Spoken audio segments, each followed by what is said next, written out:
ஓட்டனா அல்ல தெரிச்சிடும்.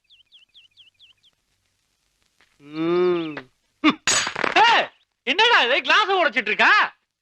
துபாயில ஒரு தடவை யூஸ் பண்ண பொருளை மறு தடவை யூஸ் பண்ண மாட்டாங்க. இனிமேல் அதே மாதிரிதான் உன் கடையில ஃபாலோ பண்ணணும், தெரியுதா? ஜாக்கிரதை, பி கேர்ஃபுல். ஆமா, எவ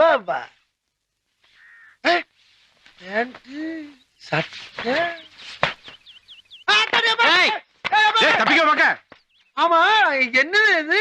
நீங்களும் அதே மாதிரி? அதே டெய்லர், அதே வாடகை. என்னப்பா பிரச்சனை? ஒண்ணு இல்ல, நானும் மாப்பிள்ளை பேசிக்கிறேன். முத்து, இந்த பிரச்சனை நீயே கேள்பா. ஒட்டக துப்பாலதான் டீ குடிப்பாராமா. ஒரு தடவை யூஸ் பண்ண பொருளை ரெண்டாவது தடவை யூஸ் பண்ண மாட்டாராமா. ஒரு தடவை யூஸ் பண்ணாத இன்னொரு தடவை யூஸ் பண்ண மாட்டேன் இல்ல? அப்படி இல்ல. இதை ஏற்கனவே ஒரு தடவை போட்டிருக்கேல்ல? ஆமா. இப்ப மறுபடியும் ஏன் போட்டிருக்க? அது ஏற்கனவே போட்டது கிழிஞ்சு போச்சு. இது ஒண்ணுதான் இருக்கு, அதனால போட்டிருக்கேன். அது வேணாம்.